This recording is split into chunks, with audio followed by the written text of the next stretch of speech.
A video presentation in administrative law. Let's talk about COA. Imagine you're tasked with watching over every peso the government spend, and we're talking trillions here. It sounds like a Herculean job, doesn't it? That's exactly where the Commission on Audit, or COA, steps in. For over a century, COA has been the watchdog of public funds in the Philippines, ensuring every centavo is accounted for and every expenditure justified. So, let's move on to the history of COA. The story begins in the mid-19th century. During the Spanish colonial era, back then, the Tribunal de Cuentas kept colonial officials on their toes by auditing their finances because yes, even way back then, accountability mattered. Fast forward to 1899, the Americans arrived, bringing with them the Office of the Auditor for the Philippines Island. This was no small upgrade. It evolved rapidly into the Bureau of the Insular Auditor in 1900s, and then the Bureau of Audits in 1905. Under the 1935 Constitution, it transformed again, this time into the General Auditing Office, or GAO, setting the stage for even greater responsibilities.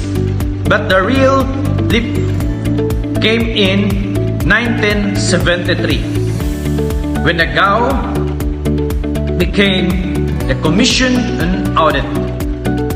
Finally, under the new Constitution, the structure we recognize today, a chairperson and 2 commissioners, was established. The 1987 Constitution sealed the deal, officially cementing COA's independence and unwavering commitment to good governance. In terms of constitutional basis of COA's powers, we have 1987 Philippine Constitutions. First, Section 1 establishes COA as an independent commission with authority spanning the entire government.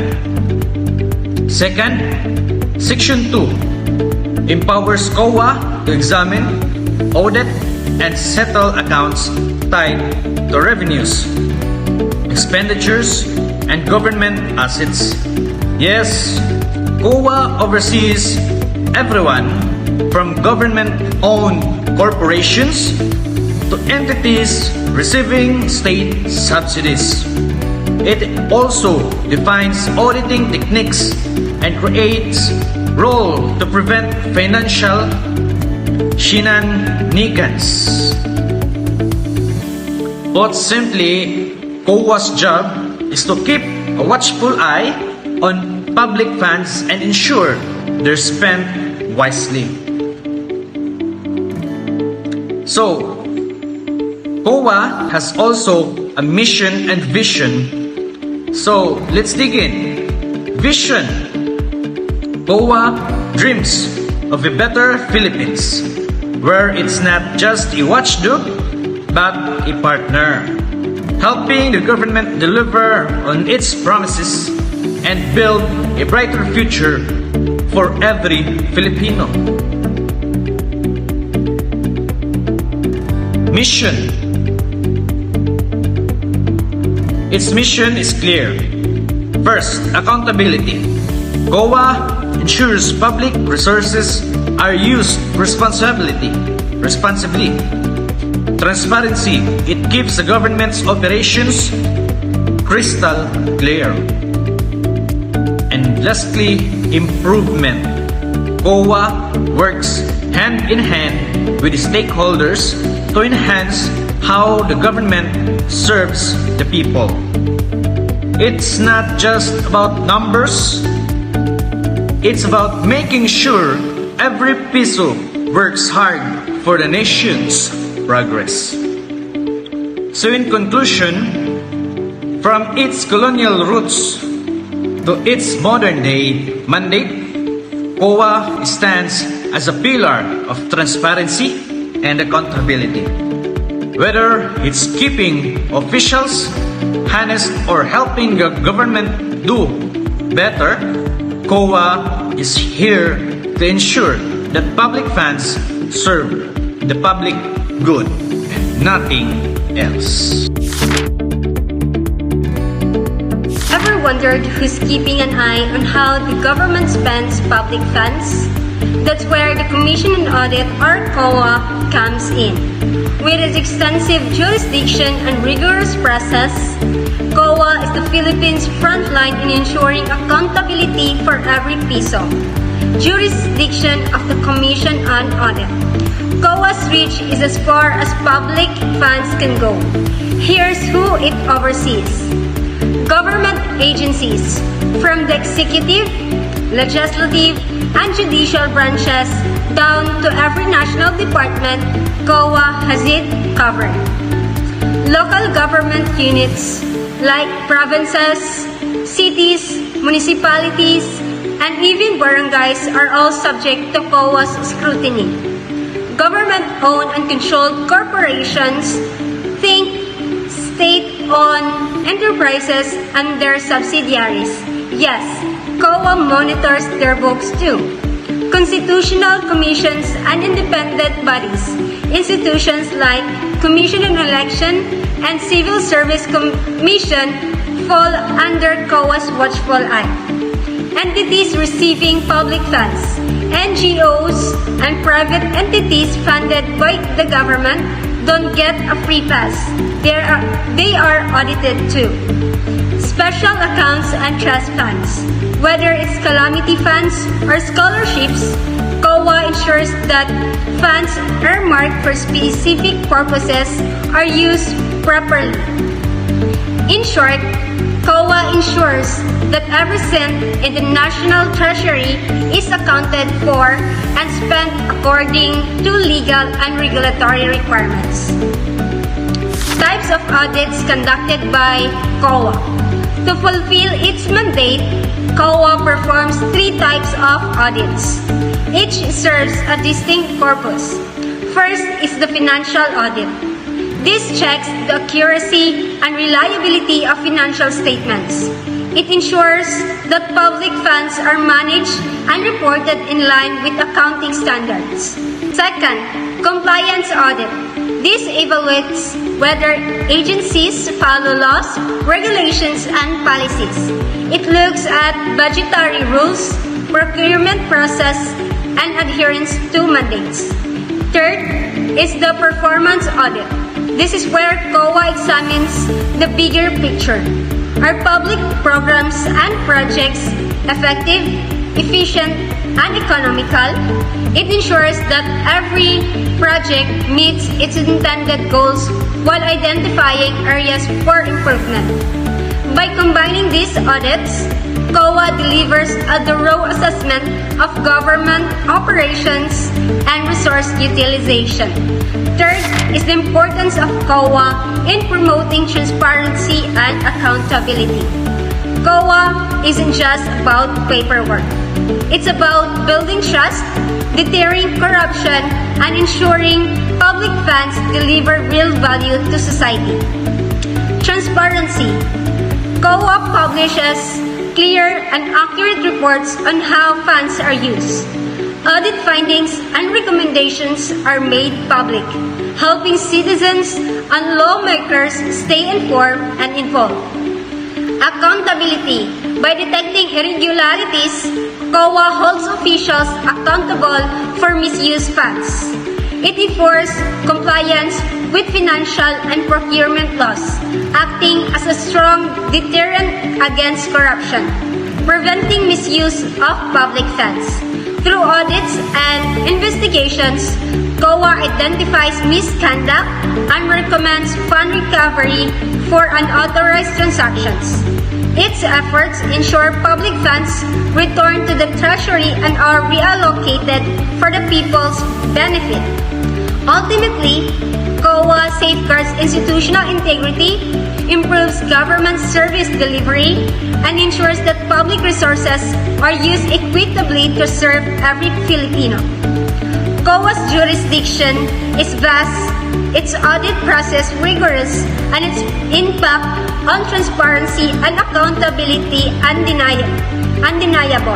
By keeping public funds in check, COA plays a vital role in fostering trust and ensuring good governance across the Philippines. Managing public funds can be a labyrinth for transactions, contracts, and balances. That's why COA doesn't just audit, it investigates financial irregularities like the detective cracking a case. Through systematic audits, it ensures that taxpayer money is used for the right reason and not for personal gain. Investigation of financial irregularities. COA's investigation can be triggered by the various red flags. So what are these red flags? First, audit findings. So, irregularities like missing receipts, unexplained overspending, or discrepancies in reports sets alarm bells ringing. Second, complaints and whistleblower reports. Credible tips from concerned citizens or internal staff might prompt COA to take a closer look. And third, random audits. Yes, sometimes COA audits without warning, keeping government offices on their toes. Second, methods of investigation. First method, examination of documents. From payroll records to procurement contracts, COA combs through paperworks like a pro. Second, verification of transactions. Tracing financial transactions ensures compliance with laws like procurement rules or budget allocations. Third, field or observation. COA auditors visit sites to check if reported projects like road repairs or new classrooms are actually completed. And four, interviews and correspondence. Sometimes it's not just the book that speak. The people involved explain their side, filing gaps or revealing deeper issues. So, we are now in the phase 3, COA's auditing processes. COA's audits are like solving a puzzle. Phase 1, pre-audit. The pre-work begins. Risk assessment. High-value projects or questionable reporting records becomes COA's focus. Audit planning. Objectives are set, the scope is defined, and the resources are gathered. Review of previous reports. Past issues are revisited to ensure that aren't repeating. And phase 2, on-site audit. this is the action phase. So, first action, data collection. COA gathers records, operational reports, and financial entries straight from the sources. Second action, validation. Every peso spent is matched to supporting evidence like invoice or inventory records. Third, physical inspection. Infrastructure projects. COA inspectors visit to make sure everything matches reported expenditures. And fourth, inquiry process. Conversations with staff and officials add another layer of clarity to the investigation. First, analyze and evaluation. The collected data is reviewed for compliance and with laws and regulations. Second, drafting audit reports. Findings, observations, and recommendations are complied into a detailed audit report. And third, issuance of notice. If irregularities are confirmed, notice of disallowance are issued. And last, follow-up actions. Recovery of funds, administrative sanctions, or cases filed with legal bodies like ombudsman are recommended. We have now the importance of these processes. First, COA's 3 phases. Auditing process isn't just about balance sheet. It's about integrity and accountability. Here's why it matters. First, prevention. Misissue of funds is identified early and addressed decisively. Second, transparency. The process itself set a standard of openness in public financial management. Third, public trust. By holding officials accountable, COA reinforces confidence in governance. In conclusion, COA investigative approach and meticulous auditing processes ensures that public funds serve their intended purpose.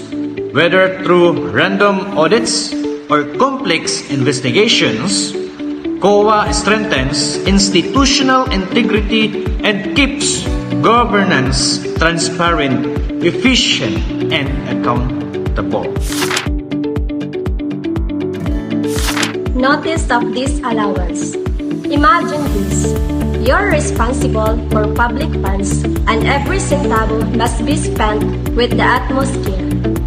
But what happens if someone violates the rules?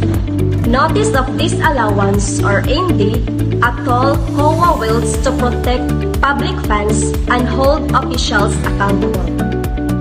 Definitions of notice of disallowance under legal basis. What are ND? Think of a notice of disallowance as a red card in a soccer match, which COA way of saying stop, something's not right here.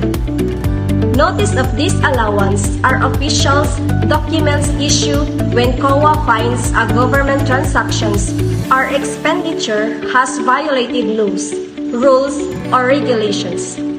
Violations could include unauthorized disbursement, misappropriations of funds, or non-compliance with procurement policies. The notice of disallowance mandates the responsible official to refund the disallowed amount to the government treasury. The legal basis. 1987 Philippine Constitution's Article 9-D, Section 2, Paragraph 1 empowers COA to examine and settle all accounts tied to government funds. Government Auditing Code of the Philippines, Presidential Decree Number 1445 provides the guidelines for issuing notice of disallowance, ensuring irregularities are addressed legally. So, in short, the notice of disallowance is COA's legal and ethical tool for calling out financial mistakes. Steps in the issuance of notice of disallowance. 1. Audit and investigations. COA's auditors inspect financial transactions and documents. If irregularities arise, the case is further investigated. 2. Preliminary review and validations. Findings are reviewed against laws, procurement policies, and regulations. Auditors gathered additional evidence such as documents are interviewed to solidify the case. Issuance of the notice of disallowance. Once validated, COA issues a notice of disallowance specifying the disallowed transaction, the amount involved, the legal basis for the disallowance, the names of the accountable officials. 4. Notifications of concerned parties. The notice of disallowance sent to the individuals or the agencies involved, giving them a chance to respond or appeal. 5. Appeal process.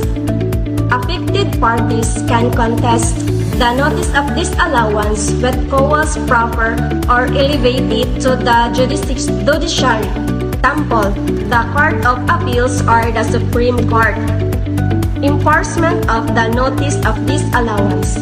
If upheld, the accountable parties must refund the disallowed amount. Failure to comply can lead to administrative sanctions like suspensions, dismissal, or even criminal charges in case of fraud. Impact on public officials and agencies.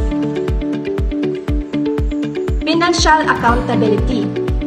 Officials implicated must personally refund disallowed amount, promoting cautions and responsibility in handling public resources. Administrative consequences. Personnel under scrutiny may face stricter audits, suspension, or dismissal depending on the severity of the violations. Improved governance. Notice of disallowance act as a deterrent, encouraging adherence to laws and setting a precedent for improper fund management. By enforcing fiscal discipline through notice of disallowance, COAs ensure public funds are reused responsibly, ethically, and effectively. Whether it is a single transaction or a massive budget allocation, the notice of disallowance is a powerful symbol of transparency and accountability, keeping officials in check and governance on the right path.